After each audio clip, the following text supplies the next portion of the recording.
a continuar ahora con la sesión de Women in Engineering y es para mí un placer presentar a Belén Bermejo, que además de ser la representante de Women in Engineering en España, es profesora de la Universidad de las Islas Baleares y desarrolla su investigación fundamentalmente en la mejora del balance entre el consumo energético y el rendimiento de servidores virtualizados y sistemas de cloud computing. Va a compartir con nosotros una ponencia titulada La contaminación invisible de las tecnologías de la información. Así que adelante, Belén.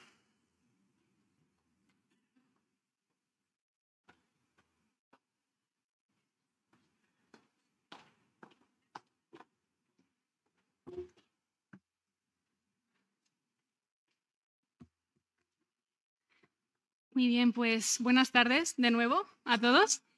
Muchas gracias, Deria, por la presentación y gracias a todos por quedaros un viernes a estas horas.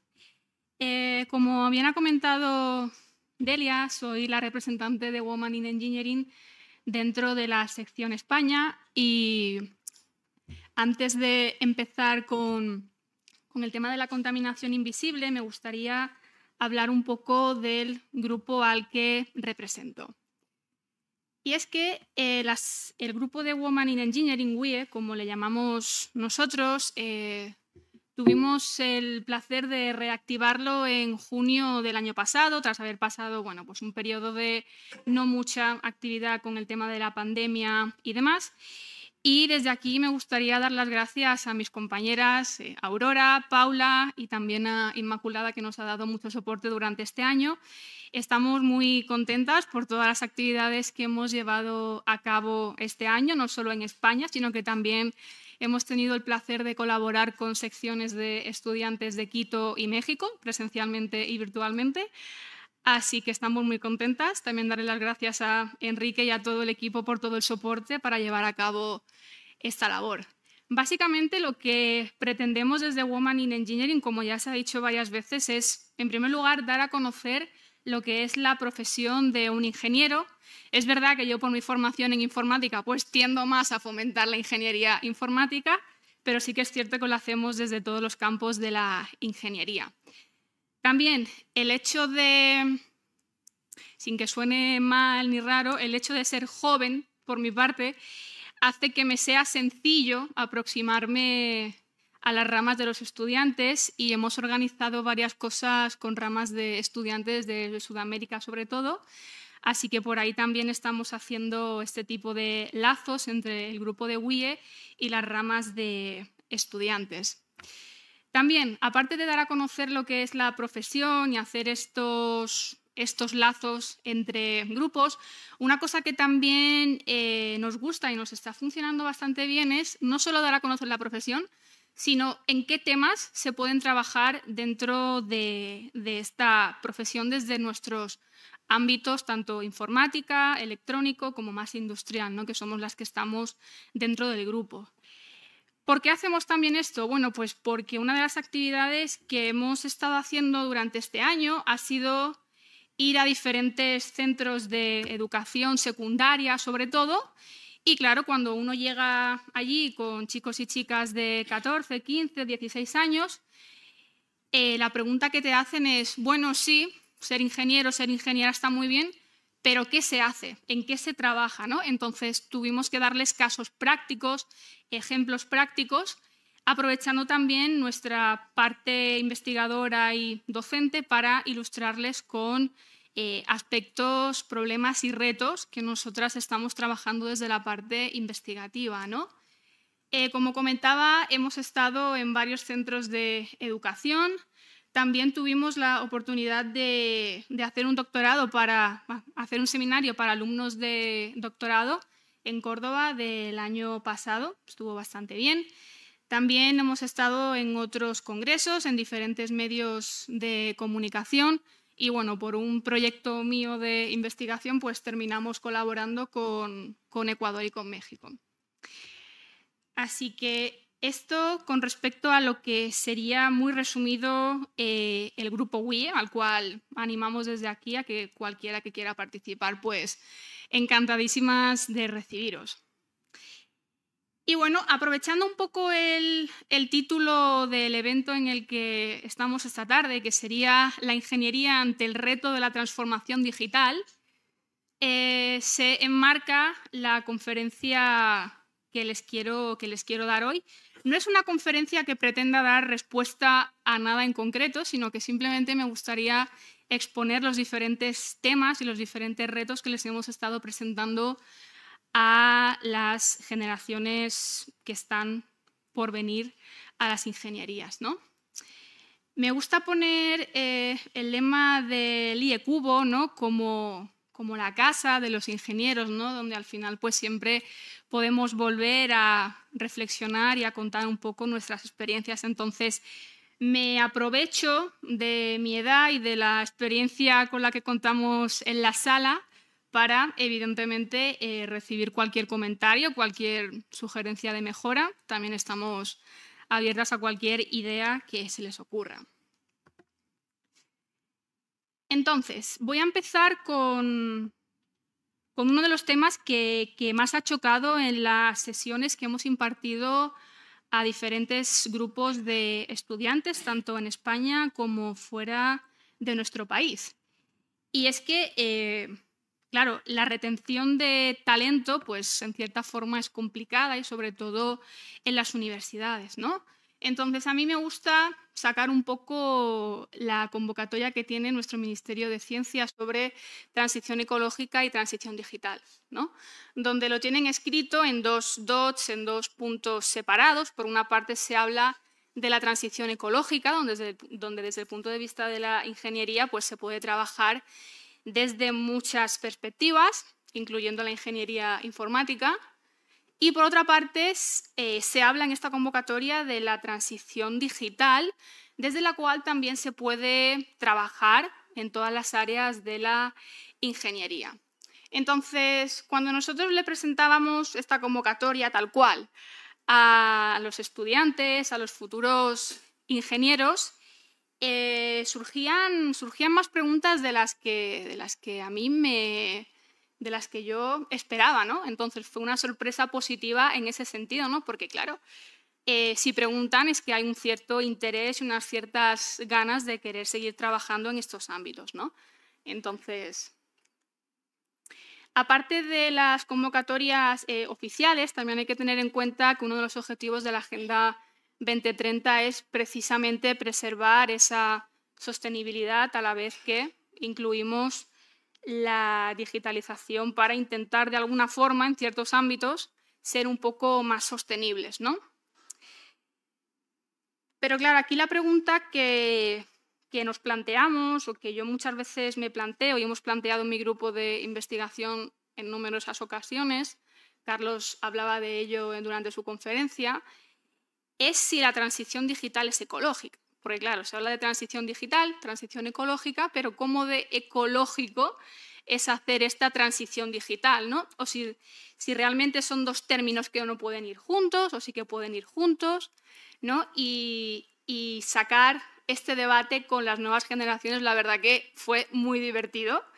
En Ecuador, la verdad que tuvimos una experiencia muy bonita. La charla duró 20 minutos y el coloquio casi 2 horas, así que tuvimos mucho material ahí del que hablar, ¿no?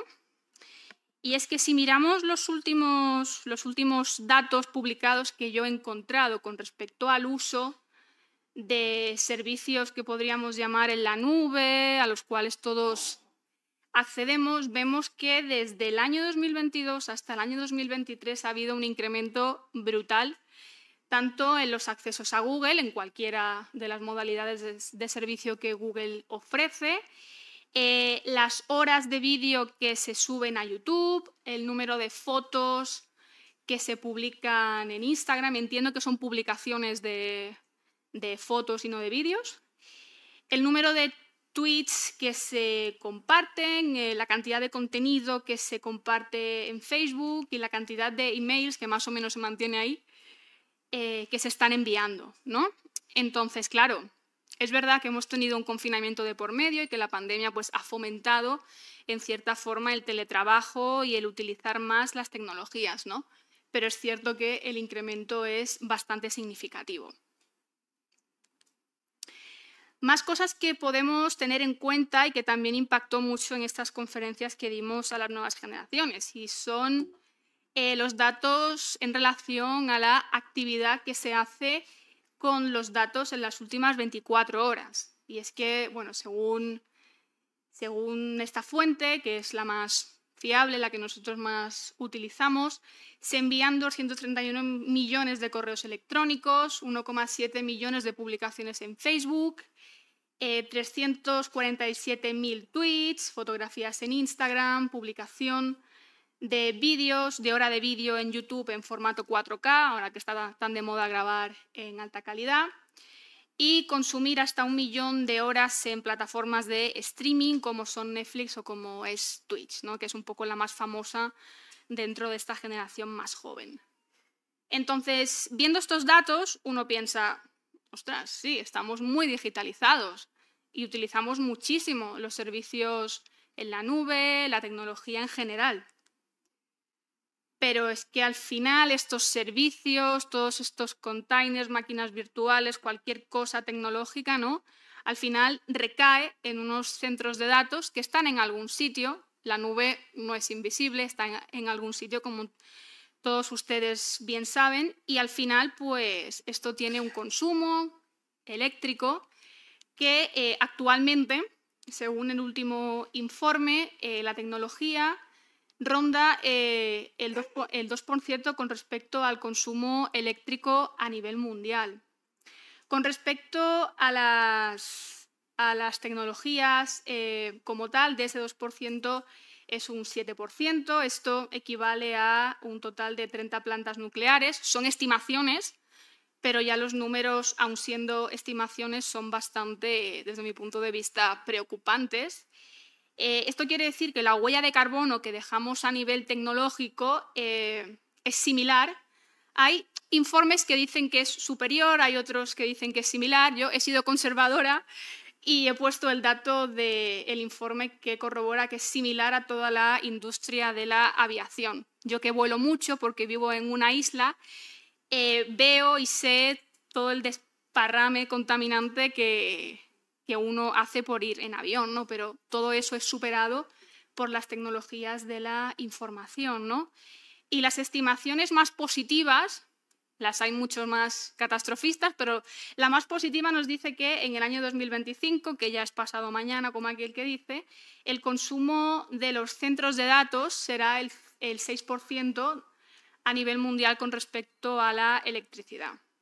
Entonces, viendo estos números, la verdad es que yo creo que las nuevas generaciones y los que estamos aquí hoy tenemos mucho trabajo, ¿no? Entonces, a la pregunta que suelen hacer de, bueno, ¿y a qué me dedico? Bueno, pues aquí hay todo un mundo de posibilidades en el cual podemos trabajar no solo desde el ámbito técnico en sí mismo, que nos corresponde a nosotros como ingenieros, sino también desde el punto de vista humano. Y luego recalcaré este punto en el cual también tuvimos incidencia durante este último año desde WIE.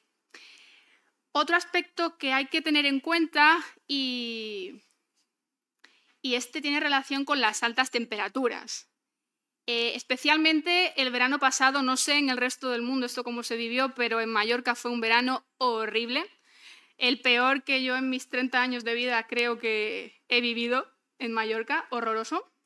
Pero bueno, viendo los datos que se muestran en la transparencia, veo que no solo fue en Mallorca, sino que fue en más sitios. Y es que en julio del 2022, tanto las empresas de Google, en este caso Google Cloud, o los centros de datos de Google, y Oracle, con sus centros de datos, de bases de datos y demás, se vieron obligados a detener estos centros de datos físicamente, a apagarlos, debido a las altas temperaturas que se sufrían en estas zonas de Estados Unidos. Entonces, ¿qué es lo que pasaba? Bueno, si apagamos los servidores, no tenemos acceso a ellos. Entonces, lo que se produjo fue un caos generalizado debido a que millones de personas no podían acceder no solo a los servicios en la nube, sino también a todos los datos que tienen almacenados, ¿no? Hay por ahí algún vídeo bastante bueno, en plan cómico, pero al final pues no es tan cómico, sobre la situación tan dramática que se vivió durante este periodo de tiempo, ¿no?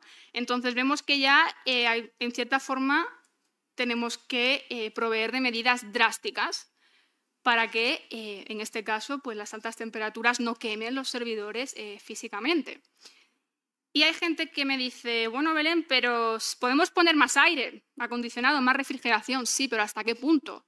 No podemos llevar tampoco todos los centros de datos a sitios como Noruega o el norte de los países escandinavos, Islandia, porque al final eso ecológicamente, ambientalmente, también tiene un coste. También hay ciertos problemas por alojar esos servidores ahí, ¿no?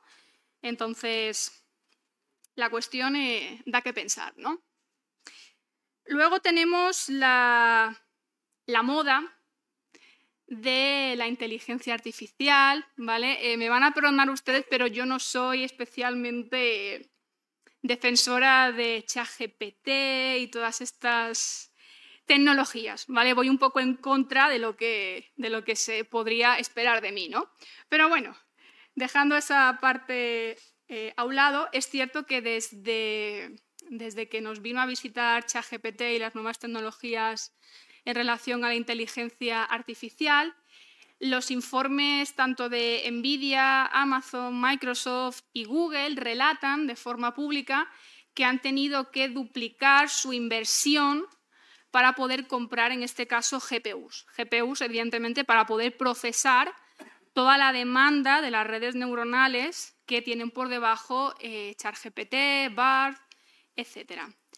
Entonces, esto evidentemente no solo afecta a nivel económico, que ya es, sino que también esto afecta a nivel ecológico, ¿no? Y es que los últimos informes, tanto de Greenpeace como de Nvidia, aquí es verdad que en este número los dos informes coinciden, y defienden que la inteligencia artificial, estos nuevos servicios, lo que hacen es que van a multiplicar el consumo energético por 15. No por 1, ni por 2, ni por 3, no, por 15.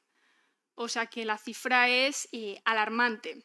El año pasado, bueno, durante este año 2023, se estima ya que el consumo provocado por las inteligencias artificiales generativas, como las redes GPT, consumieron lo mismo que el 54% de los centros de datos de Google a nivel mundial. Esto supone, según estas fuentes, un 0,25% de la potencia eléctrica de Estados Unidos.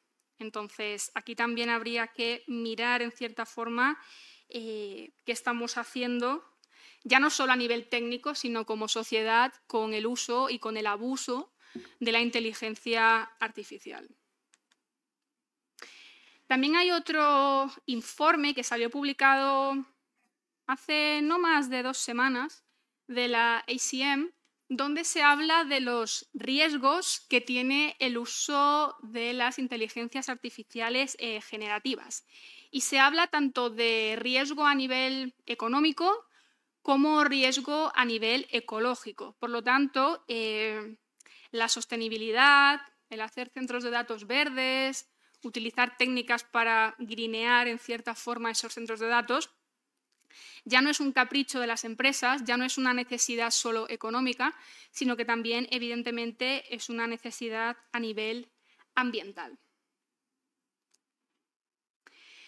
Bueno, y uno cuando presenta este tipo de datos en foros que no son tan técnicos como el que tenemos hoy aquí, me preguntan, bueno, Belén, ¿y si tan mal está la cosa con respecto a la energía, es que no estáis investigando lo suficiente? ¿Es que no estáis proponiendo técnicas o no estáis haciendo lo suficiente como ingenieros? Esto me lo han preguntado más de 2 y más de 3 veces. Claro, una respira y dice, bueno, a ver, vamos a hacer una búsqueda allí en directo, esto lo hice en Quito, sobre artículos en revistas, simplemente, entre los años 2022 y 2023 sobre sostenibilidad en centros de datos. Y así, a lo pronto, me salieron 17.300 artículos publicados. Si hacemos la búsqueda hoy, seguro que son muchísimos más. Entonces, investigación se hace, se publica muchísimo. En mi grupo publicamos mucho con respecto a este tema. ¿Cuál es el problema que nosotros también vemos? Es que las cifras de consumo no dejan de aumentar. Es decir, lo que sería el ritmo de publicaciones de investigación es uno, más lento, la ciencia va un poco más lenta en ese sentido, con respecto a lo que sería el uso humano de los servicios, ¿no?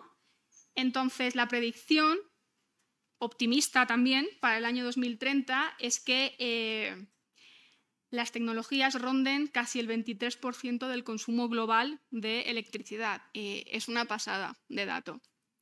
Es un dato alarmante.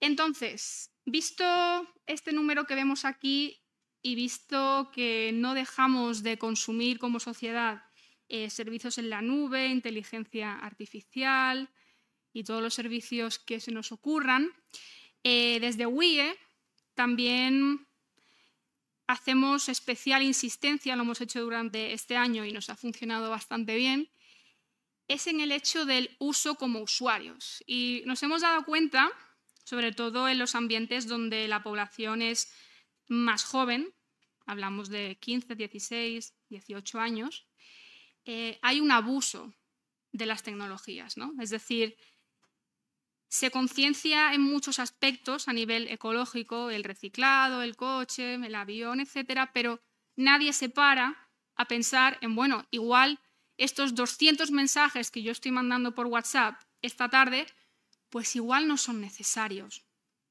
¿vale? Analizamos en una clase de secundaria con 20 chicos el uso del teléfono móvil que hacían a lo largo del día y el que menos hacía 4 horas de uso. 7, 8 horas, 12 horas los fines de semana, ¿no? Entonces, ¿es solamente responsabilidad de nosotros como los técnicos? Bueno, es dudoso, ¿vale? Evidentemente, al final esto recae en unos usuarios y estos usuarios también deberían tener conciencia de todo lo que está pasando, ¿no? Y el abuso con respecto a las tecnologías, no solamente lo digo yo por mera observación durante todo este tiempo, sino que hay muchísimos estudios, hay muchos profesionales importantes, sobre todo de la salud mental. Yo tengo la suerte a nivel personal de tener una muy buena relación con una psiquiatra y bueno, pues hablamos mucho de este tipo de temas, ¿no? Y ella me cuenta que ella en su consulta trata adicciones, sobre todo de gente más joven, a las redes sociales y demás, con la misma medicación con la que se trata a personas enganchadas a la cocaína o a cualquier droga mal vista, entre comillas, ¿vale? Entonces, yo creo que como sociedad también tenemos un reto importante por delante, aparte de ese reto a nivel técnico, ¿no? Y aquí la pregunta que yo planteo, por eso les decía al inicio que no les voy a responder nada, simplemente les voy a plantear un escenario que llevamos planteando todo este tiempo desde WIE y desde mi persona y como investigadora, que es, bueno, ¿y qué hacemos? Porque seguimos publicando, yo sigo haciendo experimentos en el laboratorio, midiendo consumo, ahora estamos midiendo o vamos a empezar a medir el consumo que provoca ChatGPT, las diferentes redes neuronales. En su momento yo hice un estudio que me gustó mucho, la verdad, sobre la contaminación que provocaba subir vídeos a YouTube.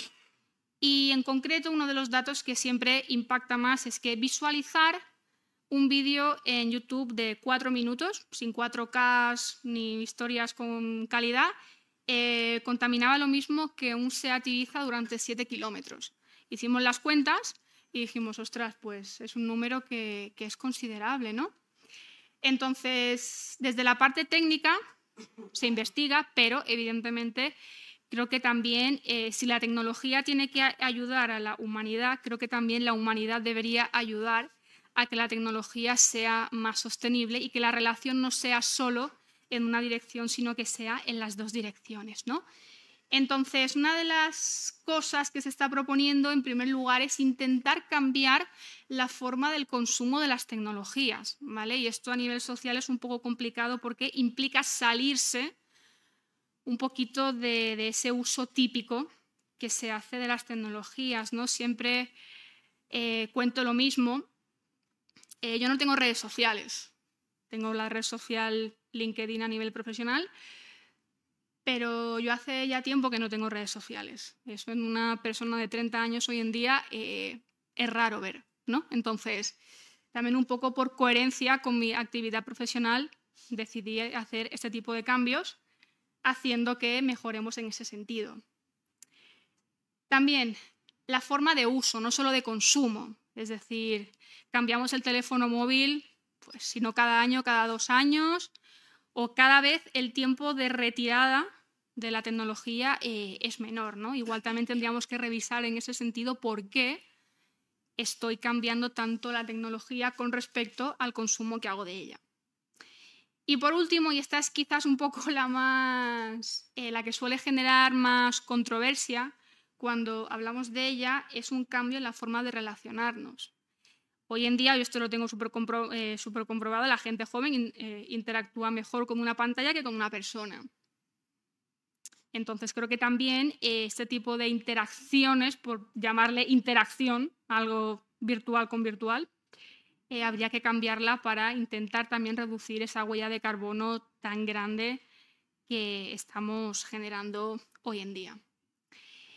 Y también otra pregunta que suelo lanzar en este tipo de seminarios que damos desde WIE es si es necesario digitalizarse tanto. Es decir, no digitalizarse a nivel empresarial para hacer los procesos más eficientes, a nivel de comunicaciones, a nivel de transportes, sino a nivel personal. Es decir, ¿es necesario que yo tenga en mi casa 4 teles inteligentes, 3 Alexas, 2 robots que hacen no sé qué y 4 o 5 móviles? Pues igual no es necesario, ¿no? Entonces, con esta pregunta lo que pretendemos en ese sentido no es decir que no se use la tecnología, sino que la tecnología se use de la forma más consciente y de la forma más razonable posible. Insisto, para que no solo sea que la tecnología ayude a la humanidad, sino que la humanidad también nos ayude a los tecnólogos a poder solventar todo el problema que tenemos a nivel de sostenibilidad. Y eso es todo. Muchas gracias. Muchas gracias, Belén. ¿Hay alguna pregunta? Uy. Yo tendría un par de sugerencias, y es que eso de transición ecológica y transición digital me suenan a chino, porque no significan realmente nada. Yo llevo 50, 60 años haciendo optimización informática y 80 años haciendo optimización ecológica. Pero que transición... Así es como lo tiene publicado el Ministerio. Es una pregunta para el ministro, entonces. Venga, siguiente pregunta para Belén. Ya que estás investigando sobre este tema, ¿tú crees que se puede luchar contra el Goliat americano o chino en el futuro? Yo creo que luchar contra él directamente no, pero utilizarlo bien sí. O sea, yo soy la primera que uso Google, ChatGPT no, pero Google sí. Entonces, yo creo que no hay que dejar de usar a los gigantes, como tú dices, pero sí utilizarlos de una forma un poco más conscientes y al final pues dándote cuenta cuando sales un poco del redil social de que no es tan necesario en el día a día. Entonces, es un proceso largo, es un proceso complicado, tedioso para según quién, pero yo creo que sí que es posible llegar a ese paso más de conciencia. Igual soy muy optimista, pero... Gracias. Bueno, muchísimas gracias, Belén.